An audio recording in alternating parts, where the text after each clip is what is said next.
Esa es la portada de la primera edición del año 2005, Departamento Ecuménico de Investigaciones, DEI, Costa Rica.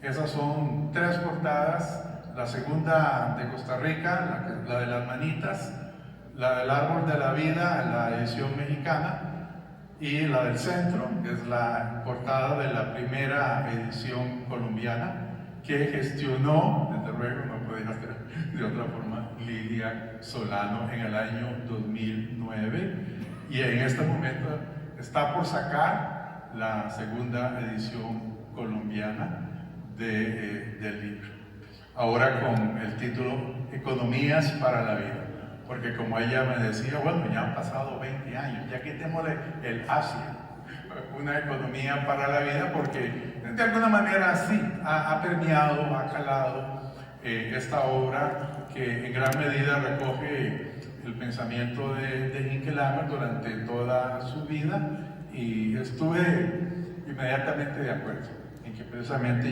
llevara ese nuevo título. Bueno, ¿por qué hablar de una economía para la vida? He preparado una versión resumida porque la otra es un poquito larga y tenemos 15 minutos para la presentación. Bueno, de 15 a 20 me dijo Lilia. ¿Por qué una economía para la vida? ¿Es que acaso la economía convencional, ortodoxa, lo que llaman el mainstream, es una economía para la muerte? ¿Por qué tenemos que hacer ese contraste, efectivamente, entre economía para la vida y economía para la muerte? Bueno, efectivamente vamos a ver a lo largo de la presentación que ciertamente la economía ortodoxa, esa que llamamos neoclásica o neoliberal, ciertamente en sus raíces ontológicas, epistemológicas, es una economía orientada hacia la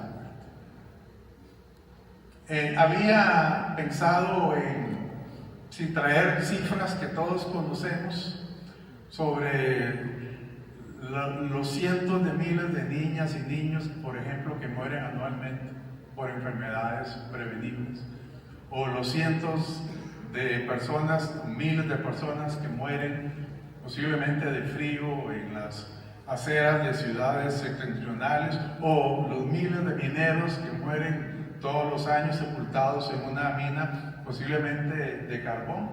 Pero quise traer más bien esta frase del escritor, dramaturgo Bertolt Brecht, que ubica inicialmente, efectivamente, de lo que queremos hablar. ¿Okay? Ahí está la frase. Hay muchas maneras de matar. Pueden meterte un cuchillo en el vientre, quitarte el pan, no curarte de una enfermedad, meterte en una mala vivienda, empujarte hasta el suicidio, torturarte hasta la muerte por medio del trabajo, llevarte a la guerra, etc. Y claro, lo lapidario es lo que dice al final, por eso lo subrayé. Solo pocas de estas cosas están prohibidas en nuestro Estado. A lo que Frank se hubiera dicho, efectivamente, solo pocas de estas cosas el mercado las prohíbe, pero las promueve directamente.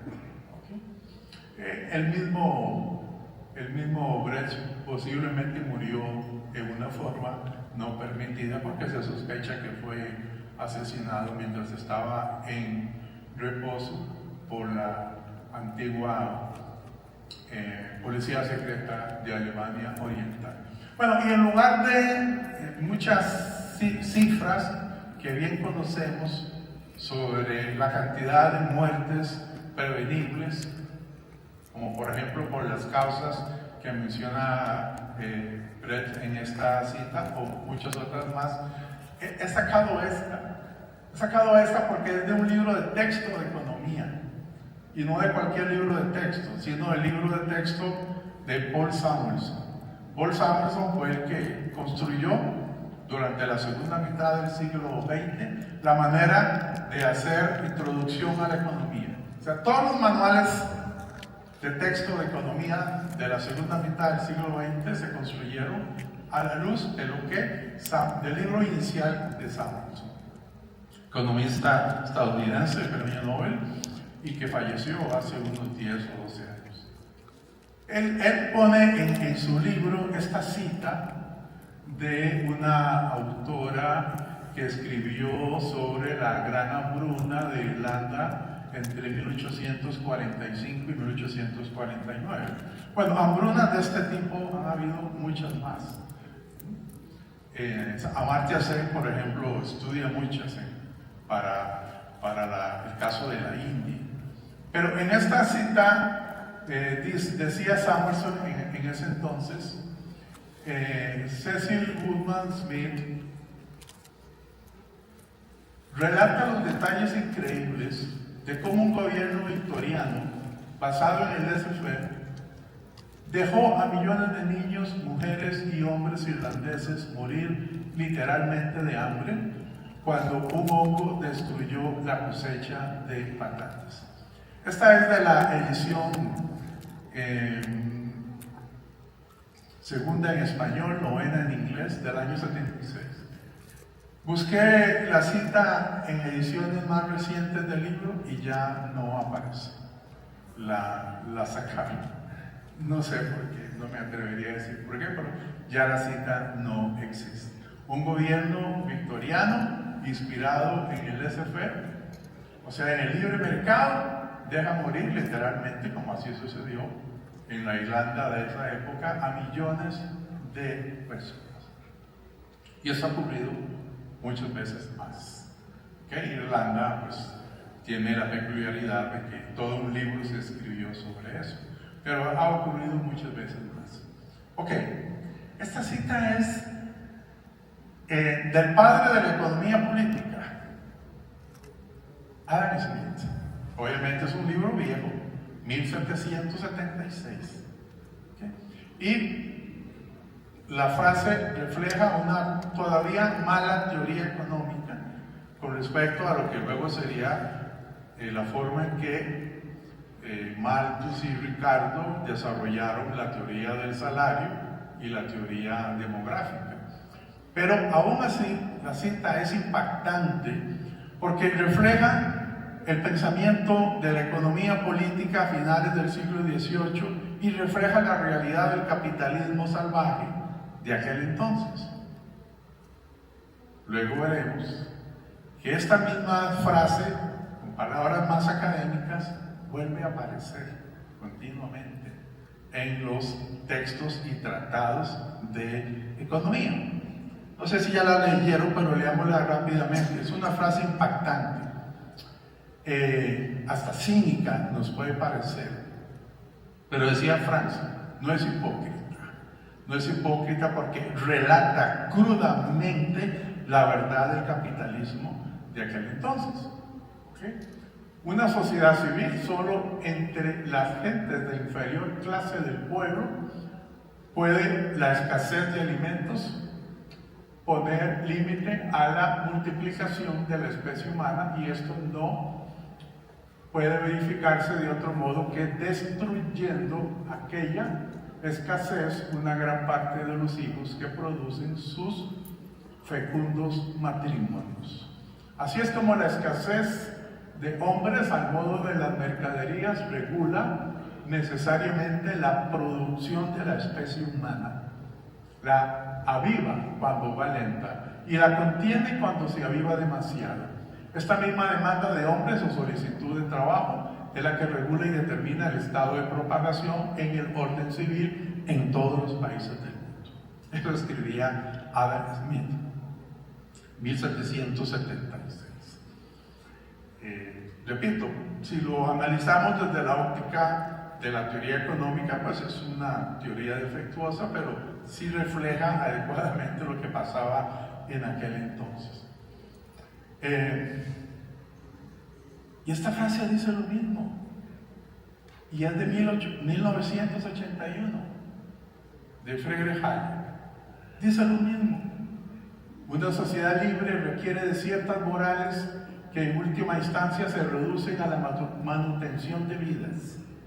no la manutención de todas las vidas, porque podría ser necesario sacrificar vidas individuales para preservar un número mayor de otras vidas.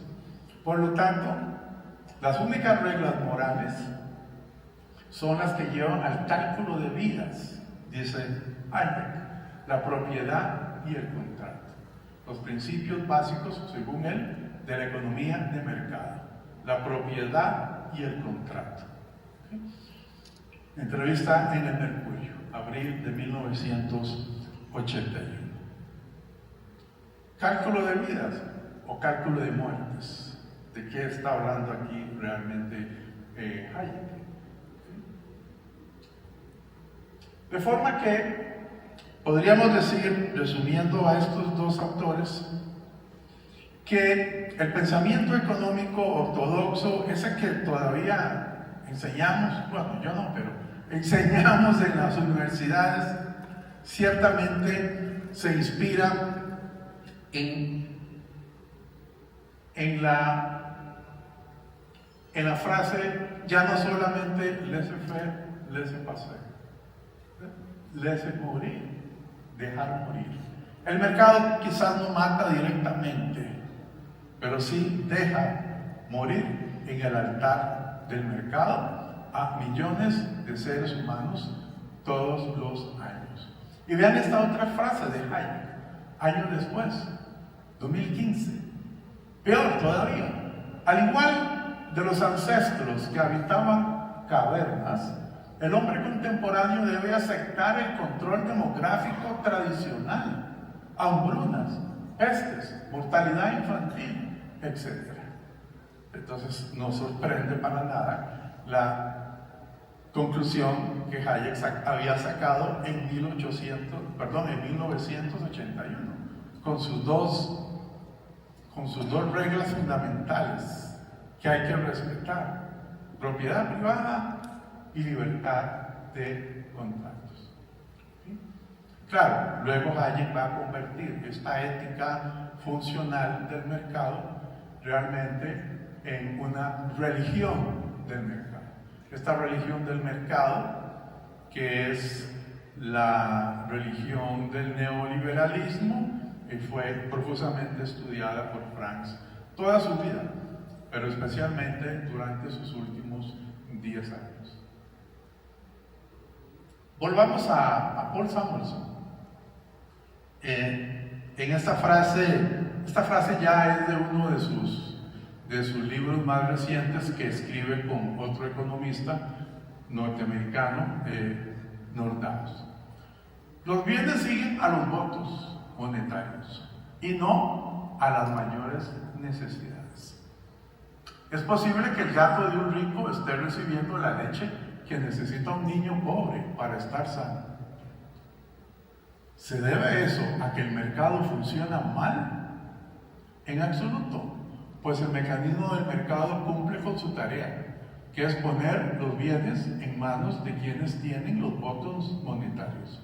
Se trata de un defecto de la distribución de la renta y no un defecto del mercado. Incluso el sistema de mercado más eficiente puede generar una gran desigualdad, decía Samuelson y Nordaus en esta frase. Y aquí hay una clave importante de qué es lo que la economía ortodoxa pierde de vista. Pierde de vista las necesidades humanas. Las necesidades humanas no son parte de la construcción epistemológica de la teoría económica convencional. Hablan de preferencias. Yo puedo preferir entre Pepsi Cola y Coca-Cola, por ejemplo. Pero la necesidad que hay detrás, por ejemplo, la necesidad de agua potable, que no existe para millones de personas, miles de millones de personas en el mundo, eso no se cuestiona. Eso el mercado no tiene por qué resolverlo, porque es un asunto que eventualmente corresponde a los políticos, que no hacen lo necesario para que la distribución de ingresos sea la adecuada. ¿Sí? Bueno, las necesidades humanas salen del juego, son sustituidas por preferencias.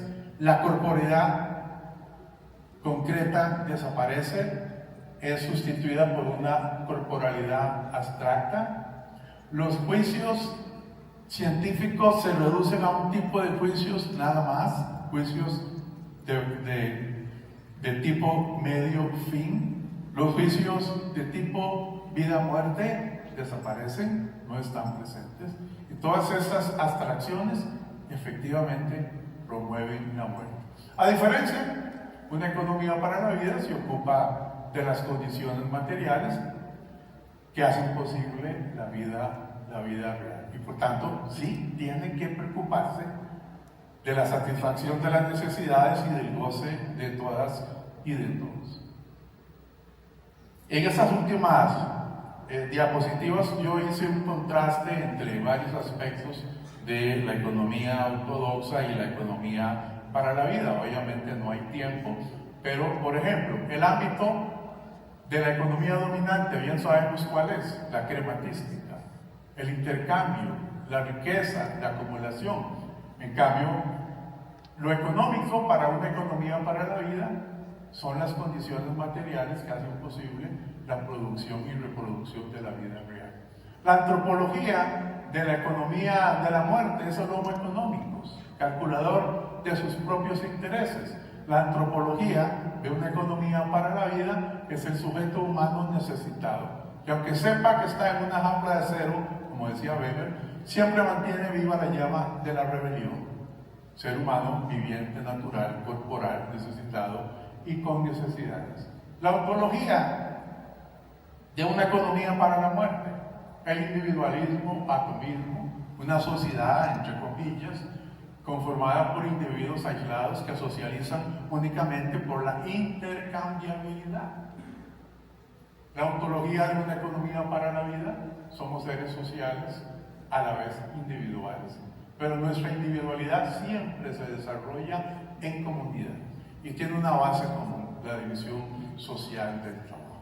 De manera que, aunque son 12 las contrastaciones que hago entre economía para la muerte y economía para la vida, con esas tres quise dar una pincelada de qué se trata y por qué, como decía Frank, si bien quizás no se promueva directamente la muerte, a veces sí, porque son las guerras, pero invariablemente existe esta máxima de laissez-faire, laissez-passer, laissez-mourir. Eso es la economía para la muerte y eso es lo que tenemos que sustituir, reconstruir por una economía para la vida. Muchas gracias.